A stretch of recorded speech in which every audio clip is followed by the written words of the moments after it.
Y empezamos. Gracias por acompañarnos. Buenos días.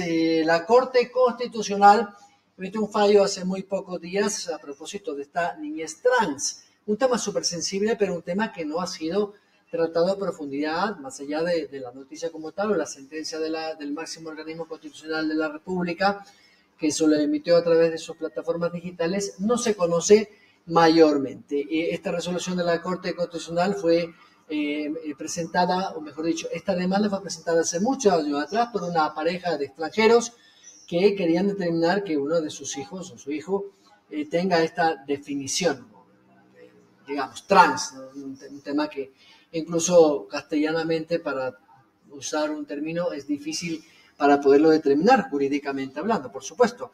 Esto ha traído la reacción de algunos organismos y organizaciones pro vida, y también de la Iglesia Católica en su conjunto, que pues han mostrado su malestar y su sorpresa precisamente por esta decisión de la Corte Constitucional que, digamos, no estaba previsto que lo resuelva así de sorpresivo, no rápido, porque como digamos fue presentado hace más de 3 años.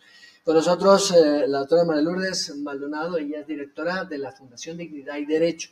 Recordemos que también estuvieron precisamente detrás de lo que fue también esa sentencia de la Corte, polémica, por qué no decirlo, de la muerte asistida. Y bueno, también estuvieron presentes en la Asamblea cuando se discutió la famosa ley de enfermedades catastróficas, de cuidados paliativos. Doctora María Lourdes Maldonado, gracias por acompañarnos. Buenos días. Buenos días, Byron. Muchísimas gracias por la invitación. Es un gusto para mí estar con ustedes esta mañana. Bueno, estamos en Dignidad y Derecho sumamente preocupados por lo que está sucediendo. Creemos que todas las decisiones que tienen que ver con el bienestar de nuestros niños tienen que tomarse con fundamento en lo que nos dice la ciencia, lo que nos dice la evidencia de lo que ha pasado en otros países y no en base a ideologías como ha sucedido en este caso.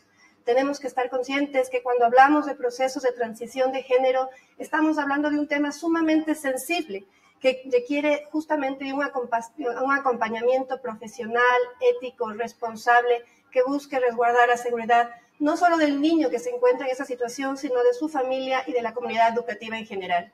Me gustaría que quienes se conectan a esta hora, por supuesto, a través de nuestras plataformas digitales, tengan un antecedente del por qué llegamos a esta sentencia que para muchos ha sido no sorpresiva, pero por los tiempos no estaba, digamos, en el mapa de quienes están también defendiendo la vida y la concepción de la familia como la tenemos en el Ecuador.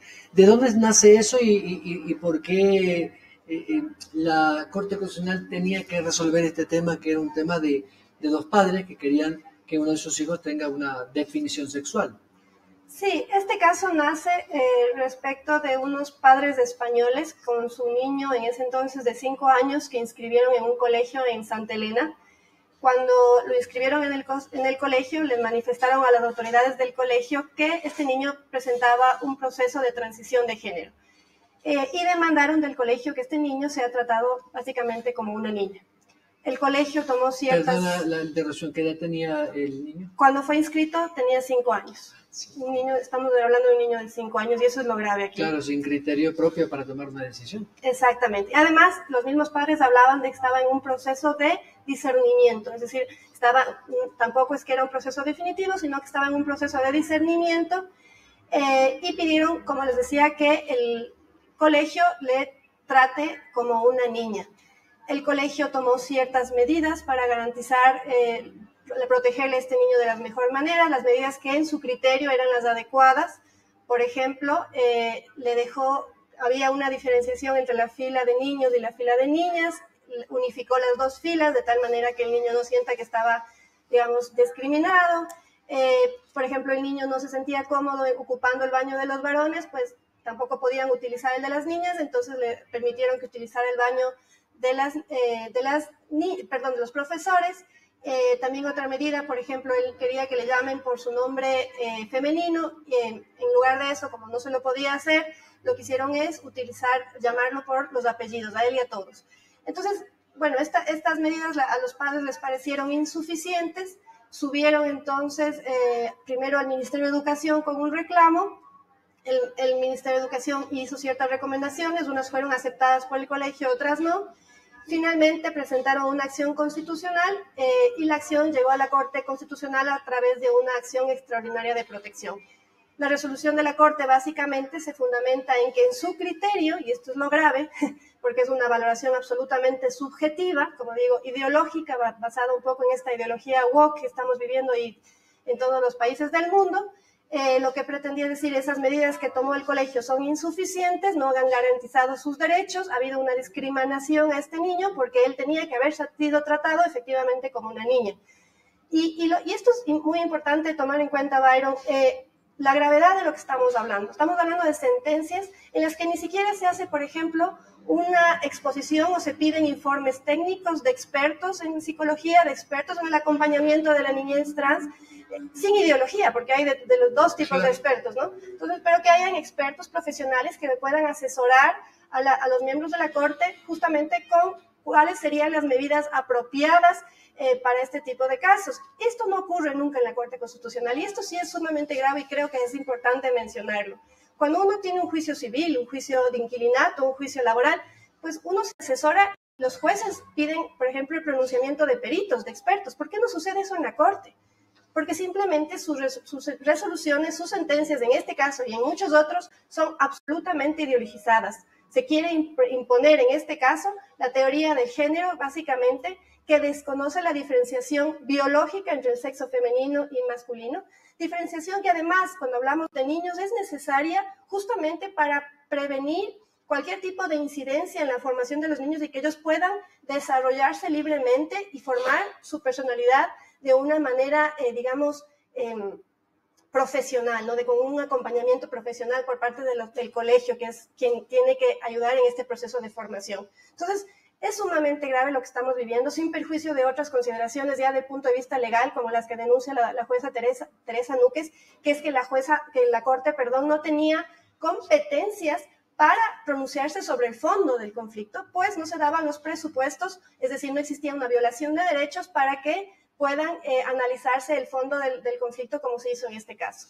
Ahora, debió haberse socializado, en fin, no sé, la Corte, lo que llaman los especialistas en derecho constitucional, la amicus curiae, que es una figura latina que significa amigos de la Corte, que como su nombre indica, implica que personas que tengan un interés en una u otra ponencia puedan dar un criterio jurídico, técnico, científico, médico, lo que sea en este caso, ¿no? Psicológico. Se dio este proceso de, entre comillas, socialización, tan llamado ese concepto de socializar o conversarlo entre la sociedad y los actores de la sociedad para una toma de decisiones tan complicada y tan sensible, esto de que en los colegios se establezca esta definición trans a un pequeñín de 5 años que, como hemos dicho aquí, vamos, que el sentido común es más que la ciencia, que no tiene criterio y de hecho está un criterio de formación incluso hasta su cerebro.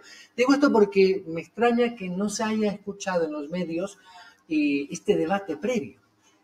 Mire, Byron, es muy difícil hablar de una socialización en la Corte Constitucional, pues ellos publican sí lo que van a tratar, pero se necesita como estudio jurídico, en este caso como dignidad y derecho, un continuo monitoreo de las causas para poder estar informados. De hecho, algunos llegamos y otros no llegamos porque es muy difícil el proceso.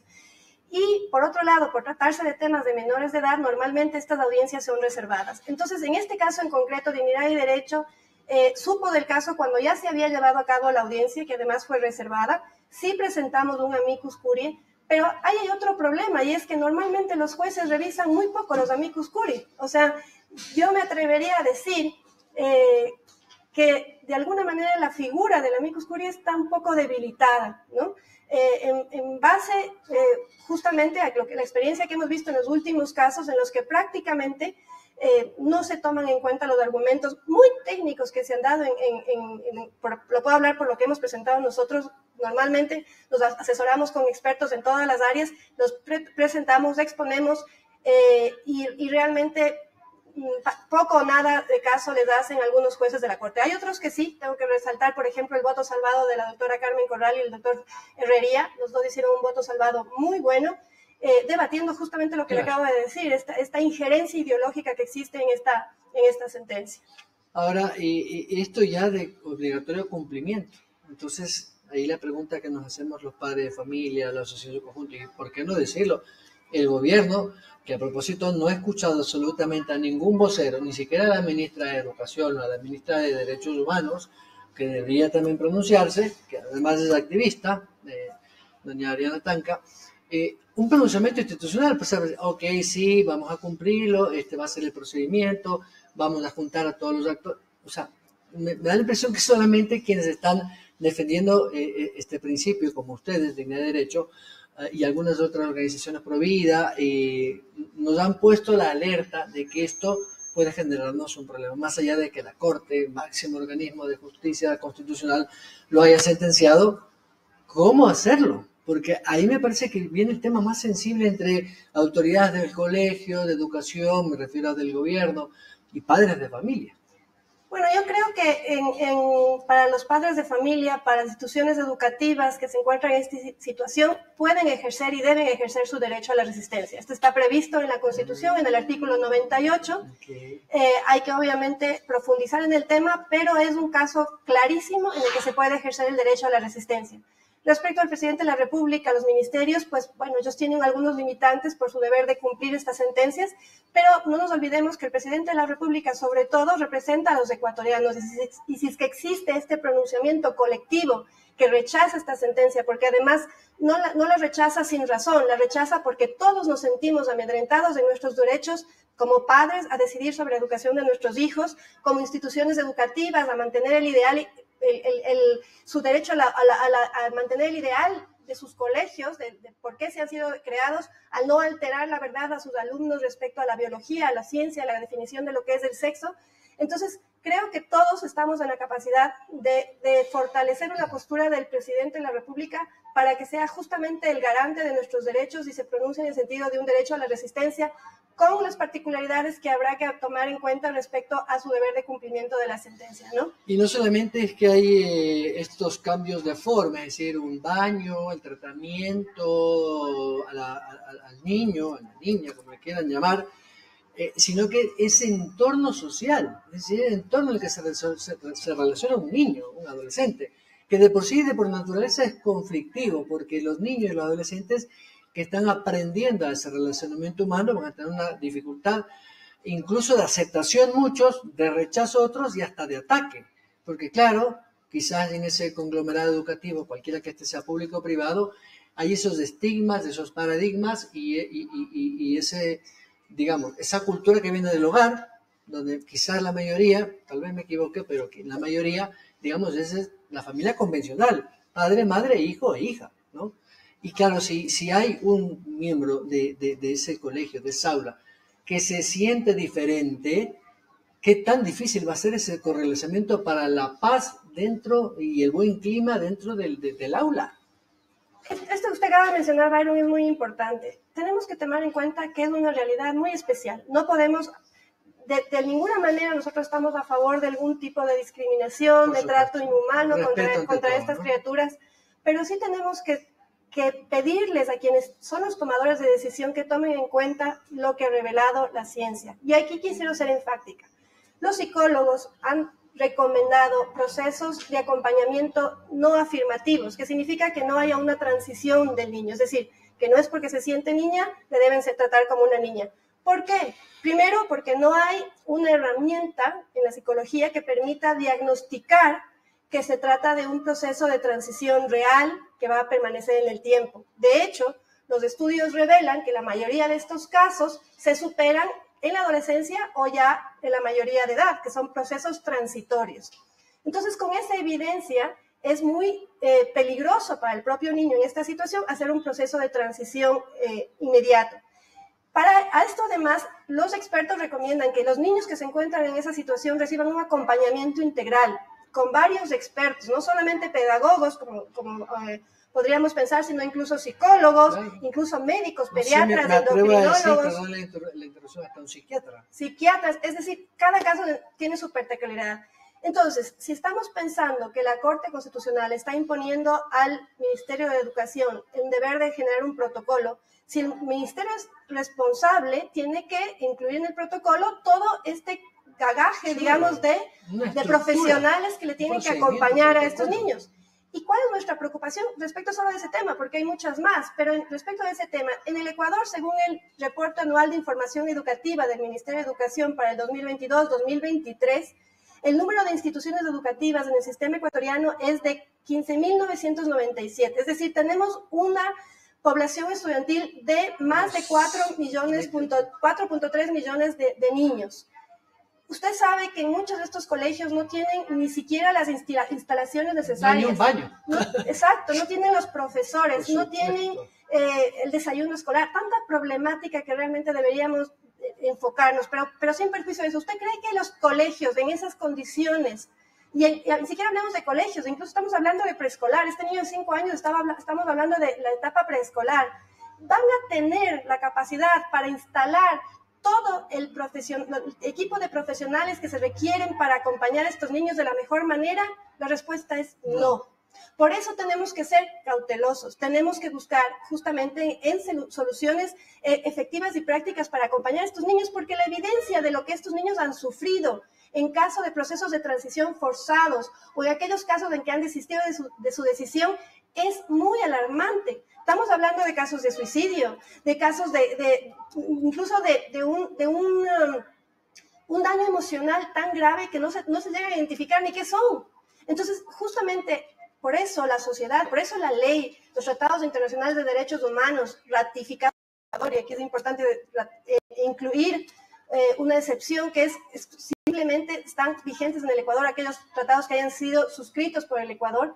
Entonces, todos ellos, la Constitución del Ecuador, protegen al niño. Lo que quieren es generar un espacio adecuado para que este niño pueda desarrollarse sin ningún tipo de injerencias. Hoy, estos celulares, Byron, las tecnologías son una amenaza constante a nuestros niños. Les hablan de estos temas todos los días. El sistema educativo tiene que ser desarrollado para proteger a nuestros niños de esto, y más grave aún es la poca atención que se está dando al deber de las familias. Las familias somos los primeros, ejes donde nuestros niños van a desarrollarse y formarse. Ahí es donde debemos de trabajar, en las verdaderas problemáticas de la educación, como le digo, el no tener profesores, el no tener el equipamiento necesario, el no tener ni siquiera algunos la capacidad de poder acceder a la educación por tener que trabajar, tantas problemáticas que tenemos, y por otro lado también la desprotección que se está dando a la familia, como le digo, para poder formar a sus hijos. Ahora, ustedes desde la fundación, que como bien dice su nombre, Dignidad y Derecho, básicamente el derecho es el respeto al derecho ajeno. Y tenemos aquí este candado de la Constitución, digo un candado porque esto de tener derecho para todo, incluso hasta para los árboles, más allá del respeto a la naturaleza, y le hace tan complicado la coexistencia de la sociedad, porque hemos visto esos fallos de la Corte que le han puesto en serios aprietos a la Asamblea Nacional, que es la que regula. Usted debe acordarse, porque ustedes también estuvieron atrás de eso como fundación, en el tema del aborto, en el tema de la eutanasia, cuidados paliativos, y claro, le dice a un determinado organismo, como la Defensoría Pública o la Defensoría del Pueblo, haga el reglamento, y salen unas cosas desproporcionadas, esa famosa ley de protección animal, ni para qué. Desde esa lógica, ¿ustedes piensan movilizar a la sociedad civil, a las autoridades, de exigir que esto no es simplemente vaya y ejecútelo, cuando sabemos que el sistema educativo carece de muchísimas infraestructuras? Primero, docentes capacitados para este tipo de no sé si sería... ¿Enfermedad? Es que no sé ni cómo, castellanamente no me sale la gramática, es decir, tratar un tema tan sensible, tan difícil, que además, si es que el docente o el colegio, la comunidad educativa, no sabe cómo tratar, se mete en un lío, porque esos padres dicen, usted está maltratando a mi hijo y le voy a hacer un juicio. Entonces, claro, los docentes te van a estar asustados. Entonces, yo no veo esa cohesión ni esa preparación del Estado, que es el que regula y norma estas cosas. Entonces, la sociedad civil, en caso de ustedes y muchos organismos pro vida, y por qué no decirlo, la familia, entre eso la católica, decir, a ver, un ratito, o sea, ya se sentenció, pero ordenemos esto para que no sea esto un caos. Sí, bueno, nosotros no podemos, no somos, digamos, los mentores de esto, pero sí hay algunas organizaciones que han convocado y nosotros nos hemos sumado a participar. ¿Se han juntado? Exacto, con esta marcha que va a llevarse a cabo este jueves a las 11:30 frente a la Corte Constitucional. Es un plantón. También gracias a Dios se está movilizando todo el país, van a haber algunas marchas en distintos lugares del país. Todo eso nosotros les iremos convocando e informando a través de nuestras redes. Pero sí es importante, como usted dice, Byron, que levantemos la voz. Ya no es momento de ser meros expertadores. Tenemos que participar y hacer valer nuestra voz, y en este caso concreto, nuestro derecho a la resistencia. También instamos a todas las autoridades públicas, comenzando por los jueces de la Corte Constitucional, a justamente analizar todas las consecuencias de sus propias decisiones y basarlas en la evidencia. Creo que ya es un momento de dejar la ideología woke a un lado, botarla al cajón. No ha servido, ha hecho mucho daño en el mundo entero. Reino Unido, Estados Unidos, todos están reaccionando justamente por todas las gravedades que se han venido viendo en todos estos países. No podemos seguir siendo la cuna de inventos que no han funcionado en otros lugares. Tenemos que realmente levantar la voz, exigir a nuestras autoridades que haya decisiones fundamentadas de acuerdo a lo que la ciencia y la evidencia de estos países nos enseñan, no repetir errores y generar propuestas en beneficio de nuestros niños, que son nuestros futuros gobernantes, que son nuestros futuros líderes. Ahí es donde tenemos que invertir. Hay mucho por hacer. También enfocarnos en sus verdaderas necesidades. Hemos hablado de algunas. Es muy importante acompañarles en su proceso de crecimiento sin ningún tipo de injerencias y sobre todo sin decisiones apresuradas que les pongan en riesgo, como es en este caso que estamos conversando. Jurídicamente no hay nada que hacer. Sí, o sea, todavía podemos recurrir a algunas instancias internacionales, como le digo, ejercer el derecho a la resistencia, y lo haremos. Que está establecido en la Constitución, además. Exactamente, y apoyaremos a todas las instituciones educativas y demás entidades que se crean afectadas por esto.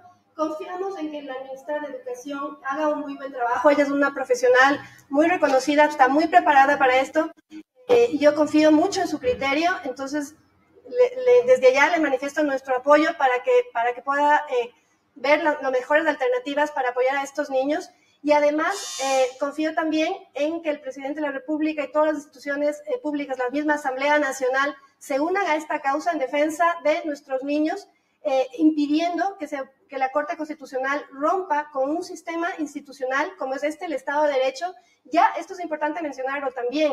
Son temas que ya se han tratado en la Asamblea Nacional, ha habido un pronunciamiento por parte de ellos y sin embargo, nuevamente la Corte a través de sus sentencias pretende modificar lo que la Asamblea Nacional, que es el órgano democrático por excelencia, ha resuelto en estos temas. Entonces, también es un llamado a la Corte Constitucional para que respete la institucionalidad del país. No podemos exigir, y más, ¿con qué legitimidad la Corte puede exigir que otros miembros del Estado respeten las instituciones si son los primeros en menoscabarlos y dejarse imponer por ideologías?